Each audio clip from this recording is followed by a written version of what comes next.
Gold, trusted gold buyers. మీరు తాకట్టు పెట్టిన బంగారాన్ని విడిపించి ఈ రోజు ఉన్న మార్కెట్ ధరకు కొనబడను.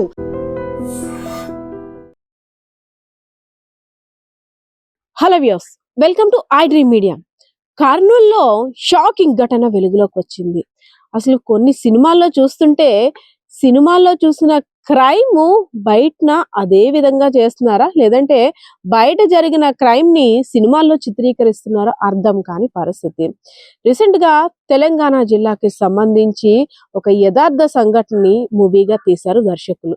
సో దాన్ని ఇన్స్పిరేషన్ గా తీసుకుందో ఏమో గాని, నలుగురి ప్రాణాలని కాపాడాల్సిన ఒక గౌరవప్రదమైన వృత్తిలో ఉన్నటువంటి నర్స్ చేసిన ఘాతకం ఇప్పుడు అందరినీ కూడా ఆశ్చర్యానికి గురి చేసింది.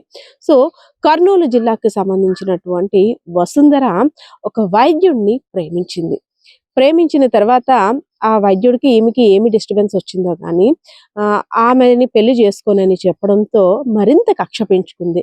సో ఆ వైద్యుడు కూడా తన వృత్తిలో కొనసాగుతున్నటువంటి వైద్యురాల్ని ప్రేమించి పెళ్లి చేసుకున్నాడు. సో నా ప్రియుడిని నాకు కాకుండా చేస్తావా, నీ వల్ల నాకు ప్రియుడు దూరం అయ్యాడు అంటూ కసితో రగిలిపోయిన వసుంధర పేరుకి ఎంత చక్కనైన పేరు పెట్టుకుంది కానీ తన వసుంధర పేరుకి, అదే విధంగా ఆమె చేసిన క్రైమ్ కి ఎక్కడా కూడా పొంతం లేదు.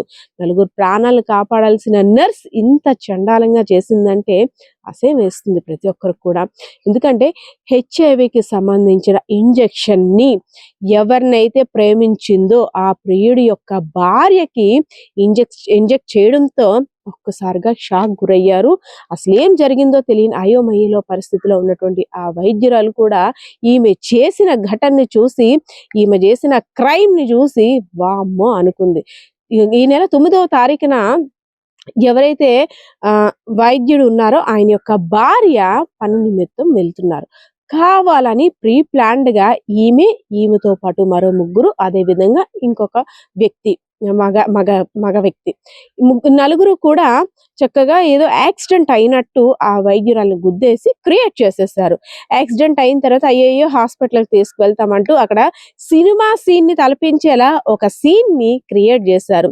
ఆటోలో ఎక్కించిన తర్వాత ఎక్కడికి తీసుకువెళ్తున్నారు ఏంటంటే ఇక్కడికి అయ్యో తీసుకువెళ్తాం, నేను నర్సుని అనేసని ఆల్రెడీ హాస్పిటల్లో సేకరించినటువంటి హెచ్ఐవికి సంబంధించిన ఒక రక్తాన్ని తన ఫ్రెండ్ అయినటువంటి నర్స్ ద్వారా తీసుకుంది. సో ఆ రక్తాన్ని ఆమెకి ఇంజెక్ట్ చేసేసింది. సో ఆమె ఎక్కడికి గట్టిగా కదలకుండా, నోరు మెదపకుండా మిగిలిన వారి సహాయాన్ని అందించడంతో పాటు ఆమెకి ఏం జరిగిందో కూడా తెలియని అయోమయ పరిస్థితిలో ఉండిపోయింది. ఈ ఘటన జరిగిన తర్వాత కర్నూలు పోలీసులకి ఆమె కంప్లైంట్ చేసింది. ఎందుకో కొంతమంది వచ్చారు, నాకు స్కూటీ గుద్దారు, దాని తర్వాత నన్ను ఆటోలో ఎక్కించారు, వైద్యం చేస్తామని చెప్పేసి ఒక ఆమె ఇంజెక్షన్ చేసింది, అసలు ఏం జరిగిందో తెలియలేదనేసి అని. సో సీసీ కెమెరాస్ ఆధారంగా కర్నూలు పోలీసులు రంగంలోకి దిగారు. ఇంజెక్షన్ చేయవలసిన పని ఏముంది, అసలు ఏం జరిగిందని అనేక రకాల మొబైల్ ఫోన్ సిగ్నల్స్ ద్వారా అసలు క్రైమ్ స్టోరీ బయటకు వచ్చింది.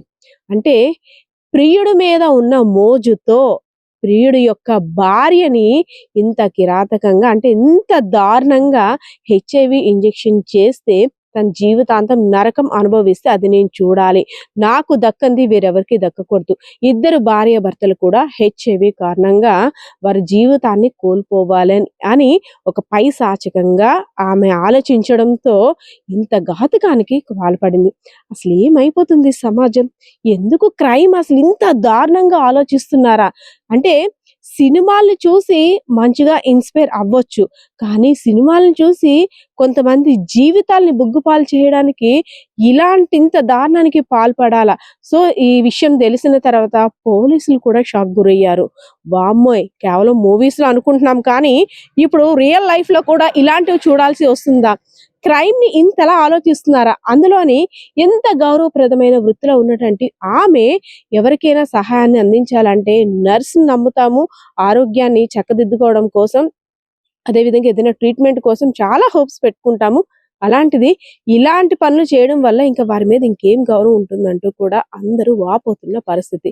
సో నిందితుల్ని అదుపులోకి తీసుకున్న పోలీసులు మీడియా సమావేశాన్ని నిర్వహించిన తర్వాత విస్తుపోయే వాస్తవాల్ని వెలుగులోకి తీసుకొచ్చారు. సో ఎవరైతే వైద్యుడు అదే విధంగా వైద్యురాలు ఉన్నారో జరిగిన సంఘటన తర్వాత వారికి నోటంట మాట రాలేదు. ఎందుకంటే ఇలా జరుగుతుందని కూడా ఎవరు ఊహించనిది. ఇంత దారుణానికి ఎవరైతే ఆ మహిళ ఉందో ఆ ప్రియురాలు, మాజీ ప్రియురాలు ఇంత దారుణానికి పాల్పడుతుందని కూడా ఊహించని సంఘటన జరిగిందంటూ కూడా లబోదిబ్బం అంటున్న పరిస్థితి అయితే కనిపించింది. కెమెరా పర్సన్ బాలకృష్ణతో పద్మ, ఐడ్రీమ్ మీడియా. నిజంగా ప్రస్తుతం ఉన్నటువంటి సమాజం దేనికి ప్రయారిటీ ఇస్తుంది? ఆర్థిక సంబంధాల చుట్టూ మాత్రమే తిరుగుతోంది. మళ్ళీ ఎన్నికలంగానే చాలా విరక్తి కలుగుతున్నాం. మంచి అనిపిస్తుంది కదా, లేడీస్ కూడా ఛాలెంజింగ్ జాబ్స్ చేసినప్పుడు చాలా బాగుంటది. ట్రాఫిక్ అసిస్టెంట్స్ గా నియమించిన ట్రాన్స్జెండర్స్ అందరితో సాల్యూట్ చేయించుకుంటున్నారు. ఫుడ్ డెలివరీ ఇవ్వటానికి వెళ్ళినటువంటి డెలివరీ బాయ్ అనిల్ పై కళ్ళ ముందు